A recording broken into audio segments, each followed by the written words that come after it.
Hi,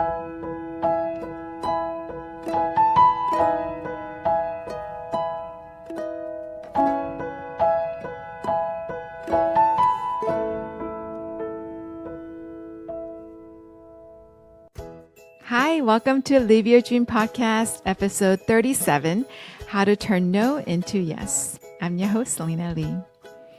It has been a little more than a year since I started my podcast. I uploaded my very first episode on my birthday last year on June 27. There were so many things I didn't know how to do, and I was especially scared of all the equipment and wasn't sure exactly how I was going to figure everything out. So you know how I recently shared my second interview with Michael Kim? Both times I interviewed him, we recorded our conversation at his office in New York City. And on our first interview, I remember feeling all stressed out and very nervous about making sure my recording equipment works okay. And when I met up with him recently to do our second interview, I was telling him that my worst nightmare would have been that I had a whole conversation with him or with my other guests and it didn't record, or somehow I would lose a recording. Yeah, seriously, that was like the biggest nightmare. Well, thankfully that hasn't happened. And even though I've had plenty of tech troubles along the way, I've managed to figure out the hard parts that scared me the most and kept going, even though I was at times feeling very intimidated and overwhelmed. And on my second interview with him, it only took me 5 minutes to set up my mixer, microphone, and all the equipment. So yes, it's possible to learn and figure out what you don't know how to do yet. It now has been a year later since the launch, and you are now listening to my 37th episode. And I have listeners from almost 90 countries around the world. I really can't believe it. So if you have something you want to do, don't talk yourself out of it and just give yourself the permission to try. You may then achieve far greater things than you ever thought possible and impact many more people than you could imagine right now. If my podcast helped you in any way or brought you any joy, I would be so grateful if you can please write me a review. This is the best way you can help me to grow my podcast so more people can find out about it. I'm trying to get to 100 reviews, and I'd be so grateful if you can help me reach my goal. I want to let you know that this is the last episode of the season 2 of my podcast, but don't worry, I will not be gone for long. I'm going to take a short break to work on new episodes, and I'll be back soon with season 3. In the meantime, I hope you'll listen to any episodes you haven't had a chance to listen yet. And I would love to hear from you about who I should invite as guests on my show, and also what kind of themes and topics you want me to talk about. I want to make sure I create episodes that will be helpful for you, and telling me what you want is the best way for you to help me to create shows that you'll enjoy. You can reach out to me on my website, selenale.co/contact. That is CELINALEE.co/contact. Okay, today I want to talk to you about how to convince and persuade people and how to turn a no into a yes. In my previous episodes, I've talked about my experience of writing my book, which was my very first childhood dream.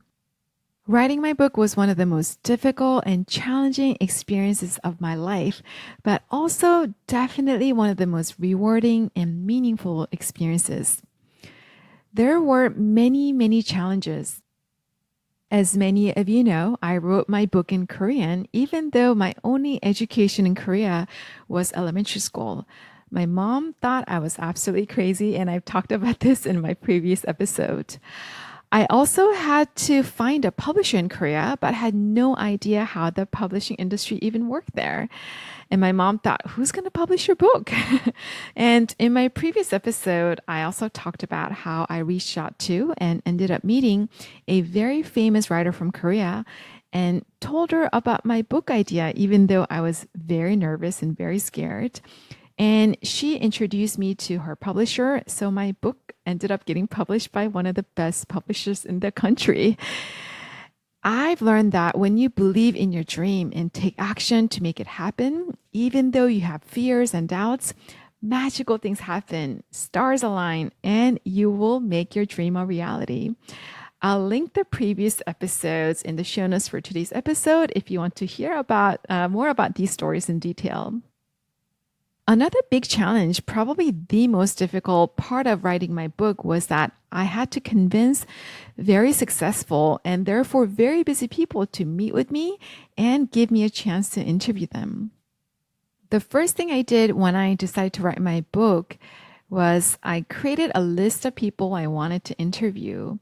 Kind of like if you're applying for college, you think about if I can get in anywhere, I would go to these schools. So I thought about if I can interview anyone, these are the people I would love to interview. I had a few criteria for selecting people to be in my book. First, I wanted to have people from different backgrounds, very diverse experiences and professions. Second, I wanted them to have inspirational stories of overcoming failures, rejections, and obstacles to have achieved amazing success. And I also wanted them to be honest and be willing to talk about openly about their struggles. So after I created my dream list of people I wanted to interview, I started reaching out to them. Well, creating the list was the easy part, but getting the people to say yes to me or even just give me any response was definitely not easy. I got more rejections trying to write my book than I'd ever been until that point in my life. These people were very successful and very famous in their industries. And honestly, they didn't have really anything to gain from being in my book because many of them had a lot of people reaching out to them for interviews, including really big media and press. And here I was an aspiring writer, but I was not a writer yet, right? Because I hadn't written the book yet. And also, I was asking them to share with me very intimate details of their lives, including all of their failures and struggles and obstacles. And I was telling them I was going to write the book in Korean, and a lot of them didn't really speak or read Korean well, so they wouldn't even know what I was going to say or how I was going to convey their story. So it was a big ask. I'm not sure if I would have said yes if someone who I don't know, who's never written a book or has done any kind of writing for that matter, and saying, hey, I'm going to write this book, but I'm going to write in French. You're going to have no idea what I'm going to write about you, but I'm going to share with the world like all of your failures and struggles and obstacles. Yeah. So can you give me a chance to interview you? I'm not sure I would say yes to that. So I definitely know that it was not an easy thing for me to convince them to say yes and give me a chance to interview them. So I want to share with you stories about how I convinced them to give me a chance to interview them for my book. And I'll talk about two people that I had the most difficult time getting an interview with and how I convinced them to say yes to me. The first person I want to talk about is former Washington State Senator Paul Shin. He has an incredible story. He was born in Korea and became an orphan around the age of 4 years old. And he was literally begging for food on the street. And when he was 16 years old, he started working for a group of U.S. Army officers because it was during the Korean War. And when he was 18, he got adopted by an American GI and moved to the United States. He has never gone to school in Korea because he lived on the street, so no school would take him in the US. So he got his GED and then went to college and became a professor. And then he entered into politics after facing so much racial discrimination. And he became a state senator for Washington State and served for 15 years. What an incredibly inspiring life, right? I've heard of his story before, and I just knew that I had to have him in my book. I had to interview him, and I knew that it was going to be very difficult. I emailed him and called his office for months and months and no response. And I had a hunch that he probably is not going to answer his own phone calls or answer his own emails. And I was expecting his assistants to at least give me any response, but I had heard absolutely no response. So I was thinking, okay, how could I make this happen? And I had remembered that one of my friends for one of his nonprofit organizations that he was involved with had invited him to speak at one of their events. So I reached out to him and asked him about how I could possibly get in touch with Senator Shin. And he said that he wasn't the person who was in touch with Senator Paul Shin. And he suggested that I reach out to one of our mutual friends, Han Min, since he lives in Washington State and is in the same state with Senator Paul Shin, and maybe he knows a way to get in touch with him. So I did reach out to Han Min and told him that I was trying to write this book and if he knows any way that I could meet Paul Shin. And he said, oh, you know what? I'm actually helping to organize this conference in Utah for this organization called Korean American Scientists and Engineers Association. And Senator Shin is one of the speakers. I was like, oh my gosh. And he asked me if I would be interested in coming. I was like, yes, of course. And I checked to make sure that I was able to get some time off from work. I was so excited. And someone said that they needed someone to be an MC for the conference. And since I had an experience hosting a talk show for Korean American Broadcasting Television, maybe I could be the MC. And he helped me to get in touch with the conference organizers, and they had me come out as the MC for the program. So I would have a chance to meet with Senator Shin. For people who were there, actually have no idea that this is the behind story of how I was there. But that's what happened. And Sunmin also said that he would volunteer to go pick up Senator Paul Shin at the airport, and I could come with him. And that way, he'll be stuck in the car with me for 45 minutes and he would have to talk to me. Well, we didn't have to do that because as soon as he met me, he said yes. But I remember being so excited. And before I went to Utah, I didn't know if Senator Shin was going to say yes to me and give me a chance to interview him for my book. But just in case he would say yes to me, and just in case he would have a time for an interview while we're both out there, I had prepared for the interviews as if he was going to say yes. So of course, he doesn't know who I am. He doesn't even know I exist. He doesn't know that I'm going to be asking for an interview. But I had prepared just in case I would get a chance to have an interview with them. So I had read. It actually takes a lot of time to prepare for a good interview. And what I usually do to prep for any interviews for the podcast, for the book, is I would read like everything and anything that I could find on the internet, any other interviews they've done in the past, podcast interviews, any books they've written. Because if can just, ask questions that they already talked about, that's not fun. Like other people can go to other interviews and read that or listen to that. But I really wanted to ask some questions that have not been asked before. And also as an interviewee, it is very obvious when the interviewer has done her homework. So in the very little time that I had read anything and everything that I could about Senator Shin, prepared these very detailed interviews, printed them out. I brought my 2 recorders, one my recorder and then the other one as a backup. And then off I went. And when I flew out to Utah and I saw him like standing right in front of me, I just couldn't believe it. And even though I was very nervous, I walked up to him and I introduced myself and I asked him if I could interview him. And he said, sure. I was like, just like that? So easy. I didn't tell him that, I had been reaching out to him for months and months and never heard back, right?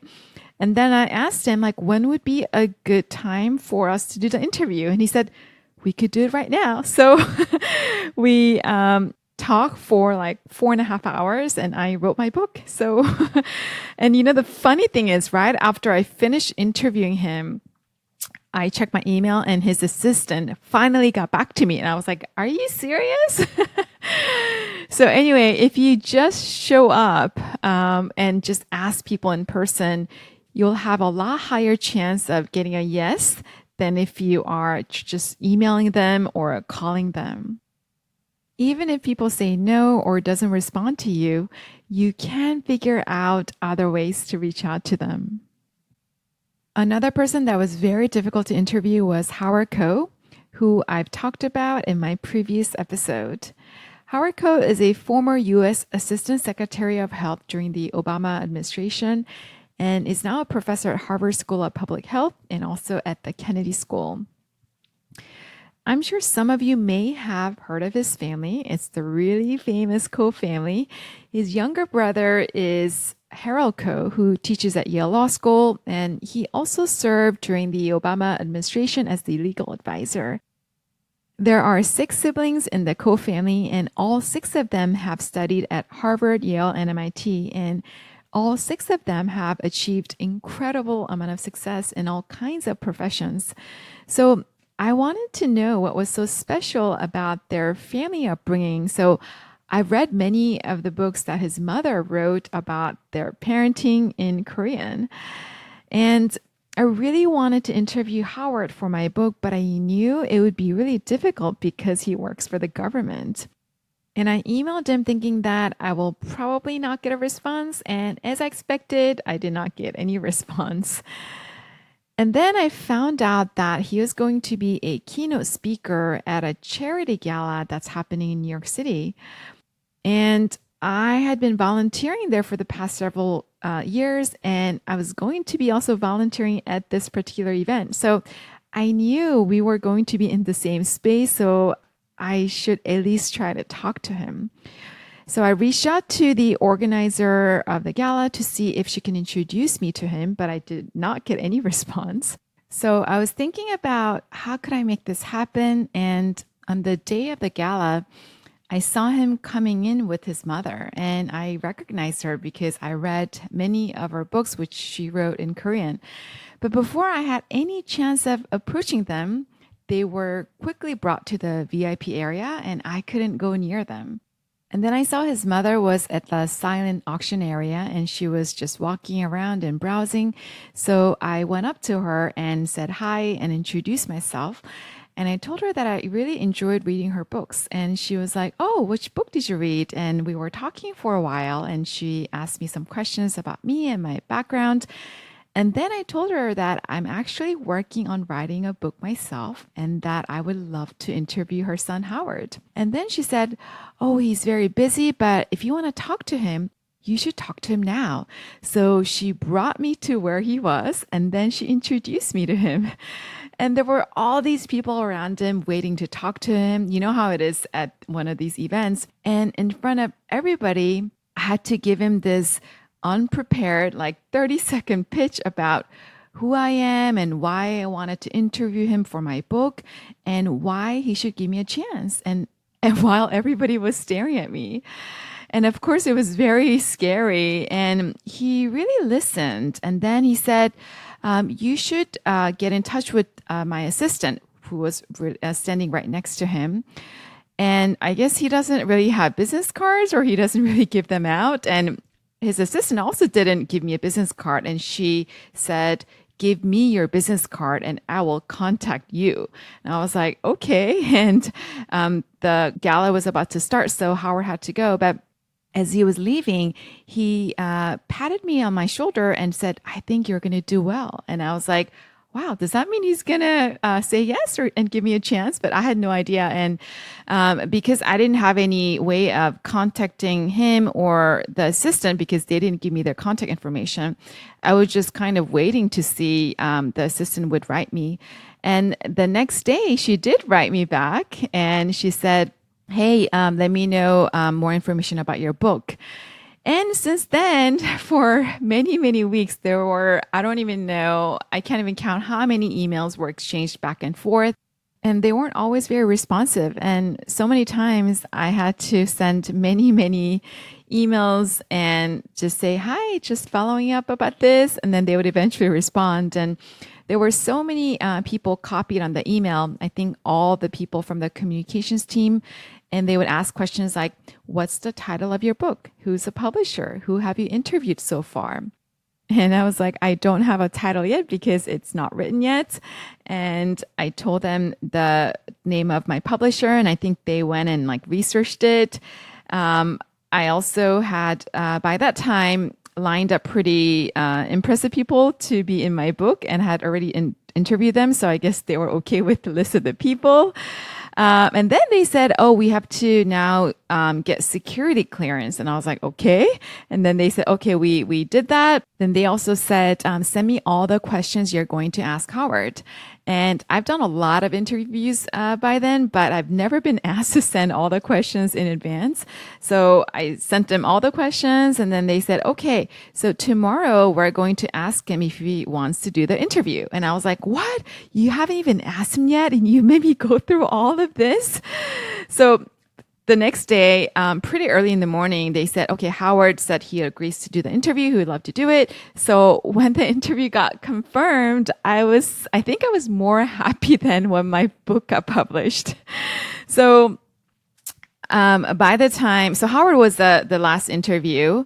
And when all the interviews were confirmed and all the interviews were done, I felt like more than half of my book was written, even though I've only written a few chapters by then, because it's up to me to write, but I can't make these people agree to be interviewed by me unless they want to, right? So I felt like the hardest part of my book was done. So I can't even begin to tell you how happy I was when I booked my train ticket to go to DC. And they also said, oh, you have to fill out this meeting request form. I mean, it was not an easy process to interview Howard, but it was such a memorable experience on how it is possible to get people to say yes to you and turn no into a yes. And the actual interview was really, really great. And he was so kind, so generous, so nice. And during the interview, there was someone, I think from the communications team, I think she was like head of communications, present. She was like, she said during the interview and like, I guess kind of observed what we're talking about. And I've actually never had that before. So that was an experience. And he told me all these amazing stories about his life. Howard said, my mother really liked you. And he said, you should go meet her. So I was so happy to hear that. And I went to go meet his mother and also interviewed her as part of Howard's profile for my book. And it really was amazing to learn about her parenting style and what was so special about their family and how she was able to raise her children to become so successful in all kinds of different industries. And when I was writing my book, I did my best to interview people around them, because oftentimes when I interview people around them, whether that's family or colleague or friends, I would get more of a holistic, like a bigger picture of that person and his or her life.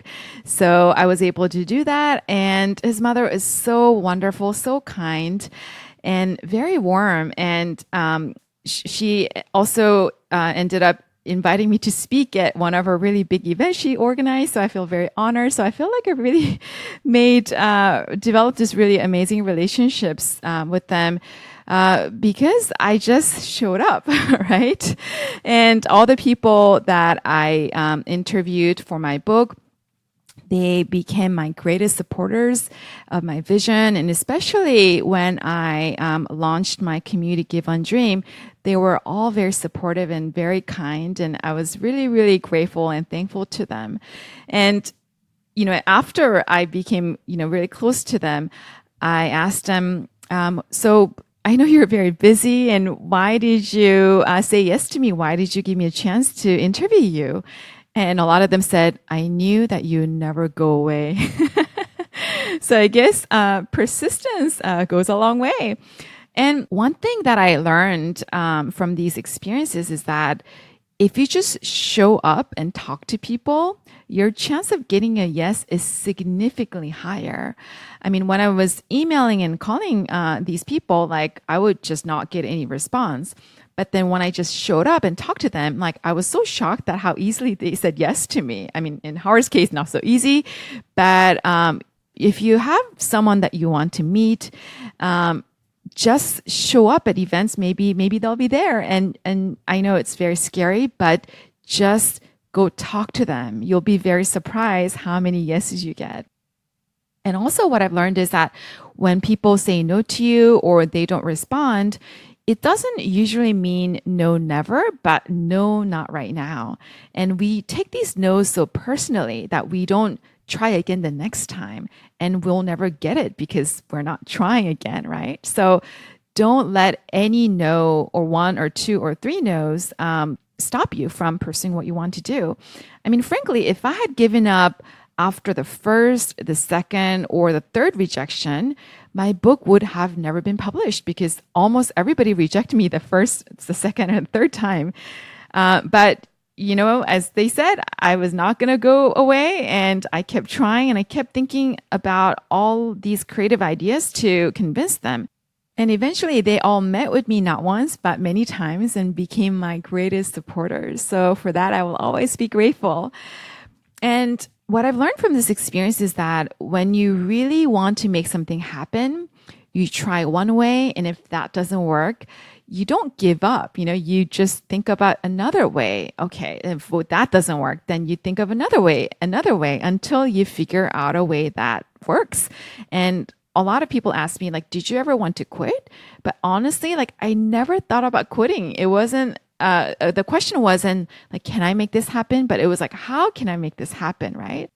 And frankly, I could have told myself I tried enough and it's not going to work because I got rejected so many times. And yes, there were so many reasons why I could have stopped and given up and failed, but there was one reason why I was going to make it happen. And that's all I needed, because it was my dream I wrote down when I was a child. It was a dream that I'd always had in my heart. And it was a dream that made me feel alive and so excited just by thinking about the possibility of it becoming a reality. I mean, how amazing would it be if there could be a book with my own name on it, right? That was like my very first childhood dream. And that is the thing about dreams. Like, they inspire you to go after the seemingly impossible and empower you to make them happen. And I realized that when you're doing something that you believe is meaningful, like, it will give you an incredible amount of strength and power to overcome any obstacles and rejections. And that is what I again and again saw as a difference between people who have achieved incredible amount of success and people who really didn't. And whether they are doing something that they believe is meaningful made all the difference. Because frankly, like, in whatever we do, there will come a point when you want to give up. Like, it's not fun to get rejected, and like, there will be obstacles and challenges coming your way. But if you really truly in your heart believe that what you're doing is meaningful, you're going to figure out a way to make it happen. And I really believe that it was a meaningful thing for me to write this book, because I was going to interview these amazingly successful Korean Americans. And I would be the bridge to bring those stories to the audience in Korea who otherwise wouldn't really have a chance to listen to their stories and learn from them, because they are Korean Americans and a lot of them didn't really speak Korean. So I would use my bilingual ability to really bring these inspirational stories to the audiences in Korea and, other Korean speaking readers in other countries. Okay, so I hope what I've shared with you today is helpful to you. And please remember that it is possible to turn a no into a yes. And please remember to not get discouraged by any rejection, 1 or 2 or 3 or 10 rejections, because what I've learned is that any rejections or failures you're experiencing is the evidence. It is the proof that you are trying and you're challenging yourself and you are getting one step closer to achieving your goals and dreams. Because if I wasn't trying to achieve my dream of writing my book, there would be no reason for me to be reaching out to these people and no reason for me to be rejected, right? So the fact that I was getting rejected was the proof, was the evidence that I was trying, challenging myself, and getting one step closer to achieving my dreams. Because the more you ask, the higher chance of getting a yes. But we take these no's so personally, and it stops us from trying again and taking the next action. And that is the real failure. Because if you don't try, you're never going to get anything. And I have my coaching clients do these rejection challenges, or another way is called resilience challenge, where I encourage them to go out and get as many rejections as possible. And in the beginning, they're a little bit hesitant and it really scares them. But the more they try, they learn that it actually gets easier.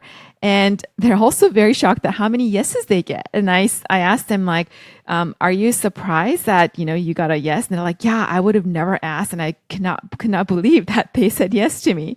So it's like building up a muscle. Like, you can't run a marathon tomorrow, but if you start training tomorrow and, run maybe like 5 minutes and 10 minutes, then maybe eventually you can run a marathon, right? So if you, train yourself to not take rejection so personally, one day you're going to be able to achieve really big, scary dreams and maybe make a career transition or whatever it is that you want to do.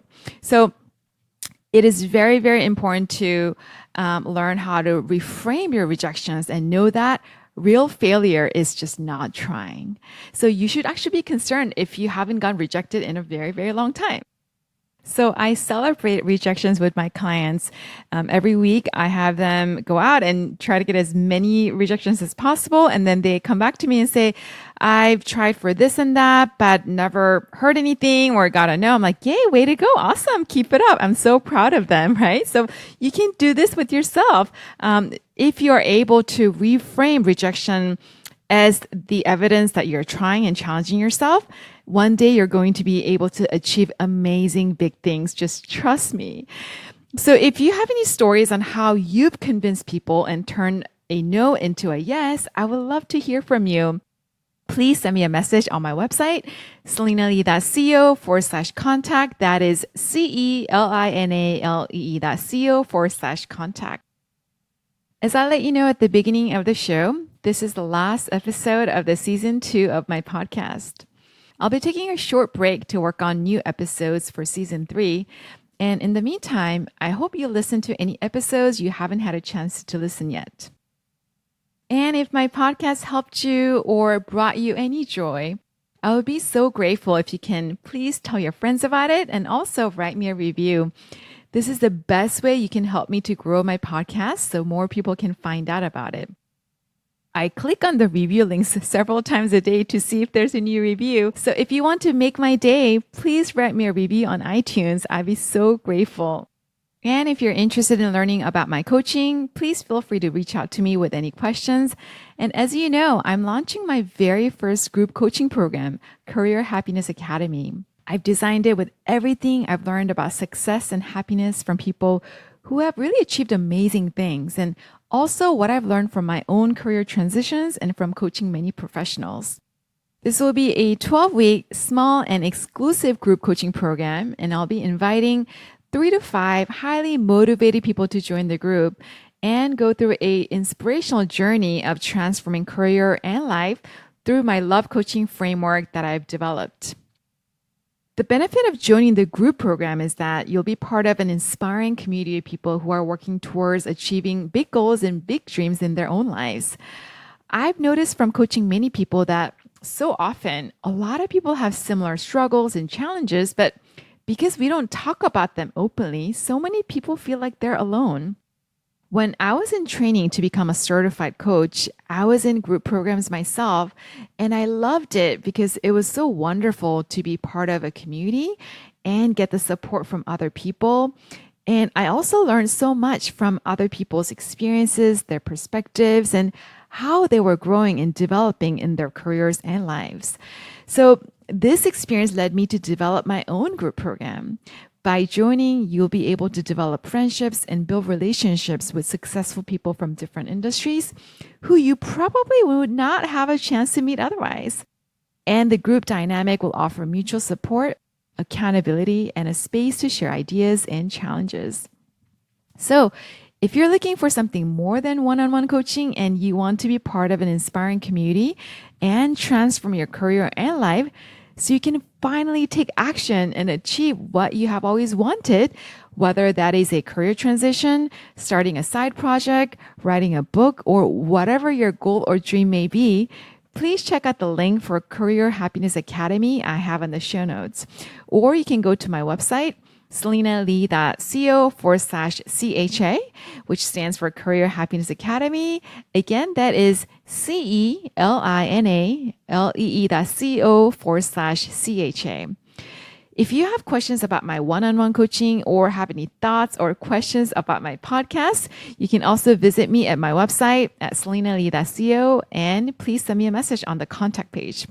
And please subscribe on iTunes, Google Podcasts, or wherever you listen to your favorite podcast. And while you're at it, I would really appreciate it if you can please write me a review. So thank you so much, and I'll be back soon with new episodes in season 3.